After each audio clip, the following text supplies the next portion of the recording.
We have successfully completed preparation step and deployed AI models. Now it's time to use those deployed models to speed up labeling process.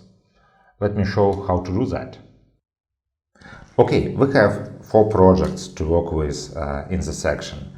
We have 3 image projects and 1 video project. Let's start first with image project. And in this project there is a dataset that contains the images that looks like this. We have no text defined and we have 5 following classes defined. So we have object class, general purpose object class, car class, person class, dog class, cat class, and all of the classes are associated with bitmap shape. Okay, let's open the data and start labeling it using the models that we deployed. So let me first show you how to use Smart Tool.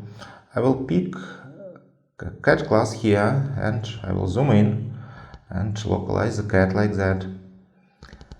And it seems that it does pretty good job. Maybe one more point here will make it more precise. Again, depends on the borders, like depends on how precise I want to be. I may put more green or red dots to provide the feedback to the model. If we zoom in, it seems that it's pretty close to what we should obtain. Okay, so this is the cat that I struggled to label previously in the previous demo. Okay, let me see if I can do it faster here. Okay, let me put several green and red dots, and so something like that. And then I may be very sensitive to details. If it's the case, I can put additional red dot here to obtain this kind of results. Maybe I can even move it a bit. Okay, so it seems that I have done pretty good job here. Okay, let's move on to the next images. I have labeled cats already, so probably I should label, say, a person. Okay, let's pick a person class and put a rectangle around a person like this. And then again, details might matter or not, but if they matter, I may put some additional dots here, and maybe I would like to exclude this empty space here, so I may press Shift and click, and it will produce this red dot. Okay, it seems like a good job, but yeah, one more thing. So a Smart Tool might be quite general purpose, so I may pick, say, I may say, okay, I would like to label some general purpose object, say a part of the car, and again the combination of these green and red dots will allow me to quite quickly label. And when I put a red dot, I just press Shift on the keyboard and click, and then I obtain this kind of results. Okay, so probably I will label. Okay, I have a car object. Let me label quickly a car here. I should stop at some point, I suppose. So yeah, the car is also labeled in a pretty good way. I don't know about this. Yeah, so probably this wheel should be included like that. Yeah, I think it's more or less good. And let me label last low resolutional object. So maybe I would like to label the cup here. So I may again follow this procedure by putting a combination of red and green dots. So maybe I would like to exclude this space. Yeah, I think it's more or less good. Yeah, that's how Smart Tool works. But let's move on here and try to label the images with bounding boxes. And here is the way how we can address that task. So earlier we deployed 2 models, one for object detection task and the other for instance segmentation task, and I can run an image labeling app from here, from this tab, from this apps tab. And it's just an interface on top of deployed model. And once we deploy the model, we might have multiple interfaces to interact with this model. So in a couple of seconds, the app will be started, and I will be able to connect to the deployed models and obtain predictions right inside this labeling interface. So, for example, I can connect to detection model as a first step, and then I may pick the classes that I would like to recognize, or I just recognize all the classes. So if I apply the model to this image, I will get quite a number of objects detected automatically. So we see that we detected quite a lot of objects here, including persons. I may undo these predictions, and maybe I can deselect all the classes and just pick persons here and apply the model again. And to see, we obtain predictions for persons in a quite precise way, and we can actually move on to the next image and try to apply the same model to this image. And we just found single person here, and maybe we will select again all the classes. And probably I will drop this person and apply the model like this. And we have managed to find two cars, umbrella, and person. Okay, so but that's not the only model that we have deployed. I can disconnect from this model and connect to the other model from Detectron2 repository. If I connect to this model, I can actually do quite similar things here. So let me probably just drop all the annotations here and try to apply this model for this image.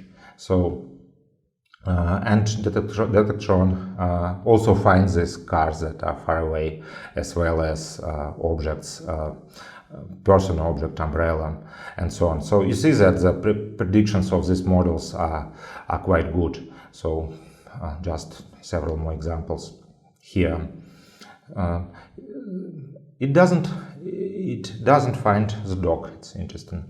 Let me try it here. Yeah, so the person's found, the dog found, and some other objects here found.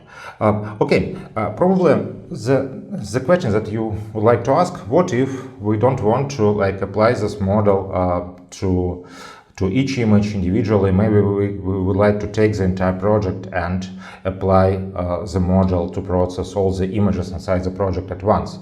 And that's exactly what I'm gonna show you next.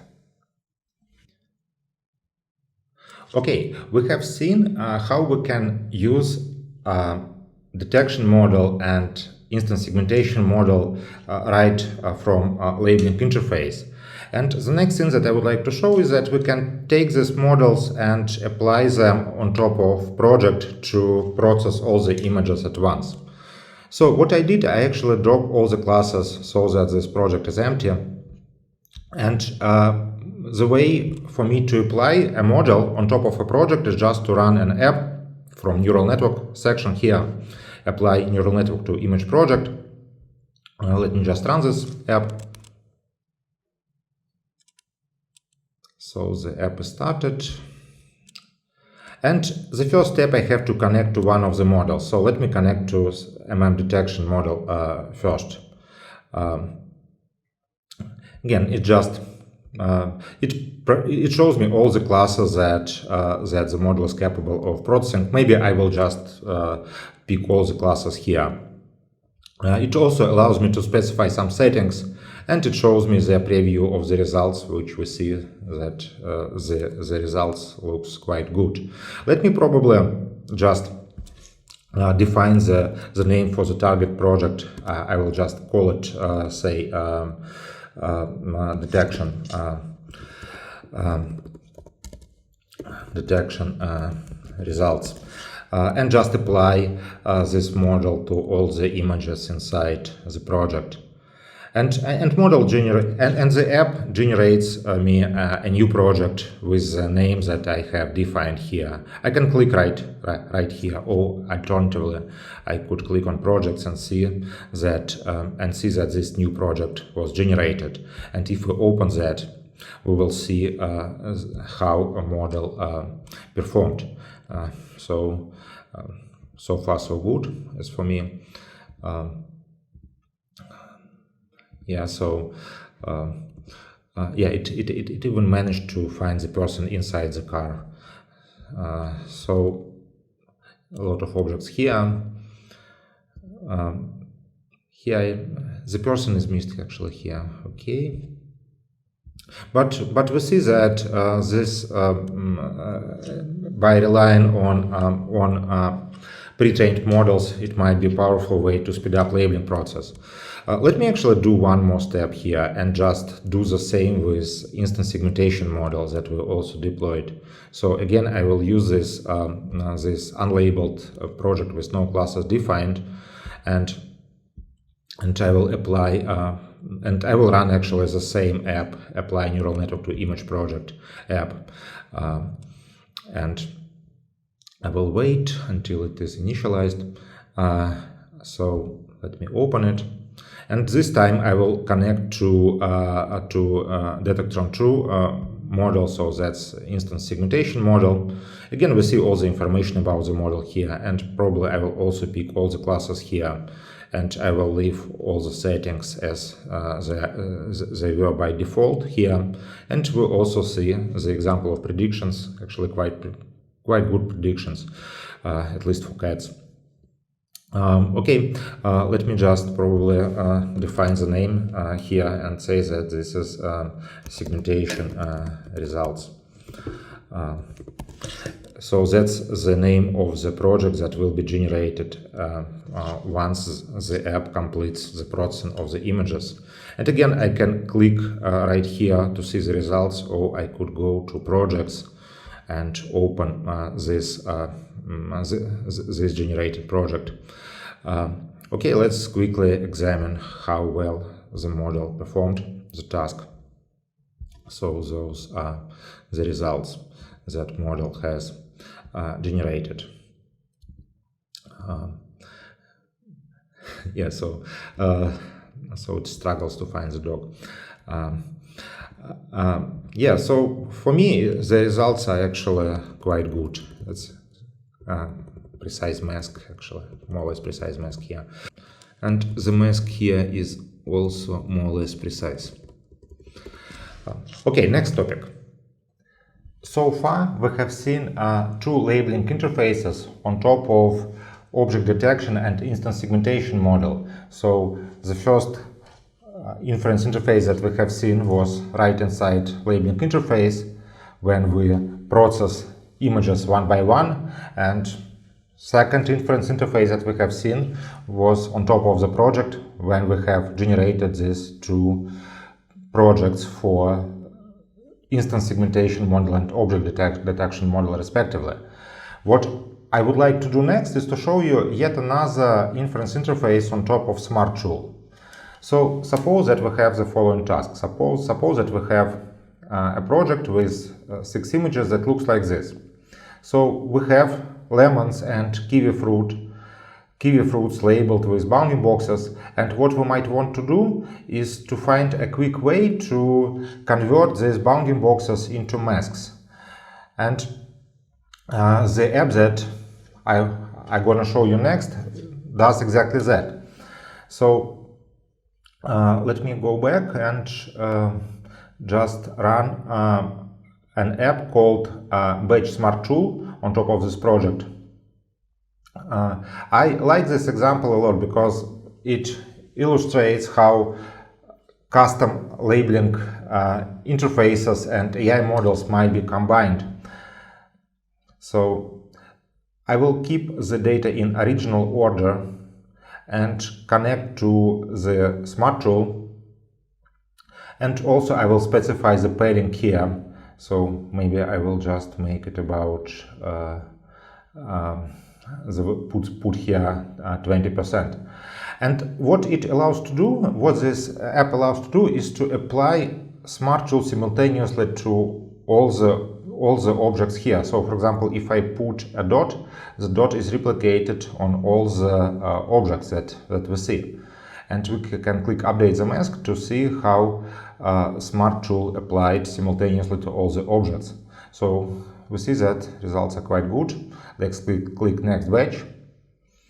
So we have no more lemons, and let's pick kiwi fruits here and do approximately the same. So I will put a dot here, which will be replicated, and I will just click Update Masks. And some of the objects are labeled in a correct way, some of them are not, so I can click Unlink so that the dots are no more replicated. And what I can do, I can just put here red dots like this to indicate the mistakes of the model, and you see that as I put these dots, these green dots, the models are the predictions of the model are recalculated, and now everything looks good. Let's move on. Click next batch, and let's do. We can put several dots at once and try to update the mask simultaneously. And now I see that I think that every mask except this one is correct. So I can again unlink and just put here missing red dot, and now everything looks good. And that's actually it. We have no more objects, and what it means is that we obtained here a new project, and this new project now contains the original rectangles as well as these new masks. So I may just drop all the unnecessary rectangular shapes just to have the masks, and let's take a look at what we have obtained. So we perform this conversion actually quite fast, and that might be that Batch Smart Tool again is very nice illustration of the idea when we combine AI models and customization of interfaces into one scene. Let's move on to the next example. My next example will be about the case when a Smart Tool fails to perform, and I will show you what we can do about that. More specifically, let's open this project with cracks, and we just have one class here called cracks associated with bitmap shape. So, and we have the images like this. And if we just open this image, say, and pick a Smart Tool, we pick our default Smart Tool, and if we try to label these cracks, we will see something like that. So I will try to put green and red dots to label cracks as precisely as I can. But you will see that no matter how many dots I will put here, my results will be quite bad. So I will not be able to make this Smart Tool kind of work in a good way here. So it cannot quite understand what I want from it. And maybe I can hope that I can put more and more dots, and it will start to produce meaningful mask, but it's not the case here. So I tried hard, but I failed. And here's what I can do. I can actually train Smart Tool to address specific task, and I show exactly this use case in the next live demos. But now let me just take a checkpoint, a model that I trained specifically for the task to label cracks. So I will go to team files. Team files is a very interesting notion that actually contains directories and files. Some apps can produce files. For example, when train models, training apps will produce checkpoints, or say some apps might produce reports. And here I have just a checkpoint that I obtained, and I will showcase in the next live demos how to train models. But for now, what I will just do, I will just copy the path to this model, and then I will go and deploy the model, deploy one more smart tool model. So I will go to interactive segmentation and I will just run this app, but this time I will not deploy pre-trained model. I will rather put the path here. I will rather put the path to the model here, and I will also specify that this is a smart tool for cracks. Okay, and let me just run that. So once this smart tool is deployed, I will have access to 2 versions of smart tool, and we will be able to compare how they work.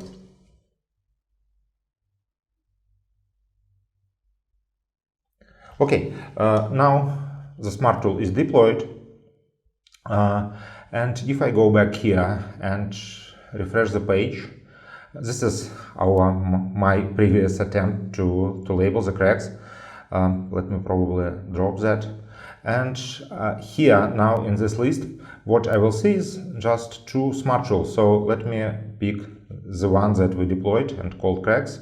And now if I try to label the same data, what I will obtain is something like that. So you see that the annotations are way more precise here.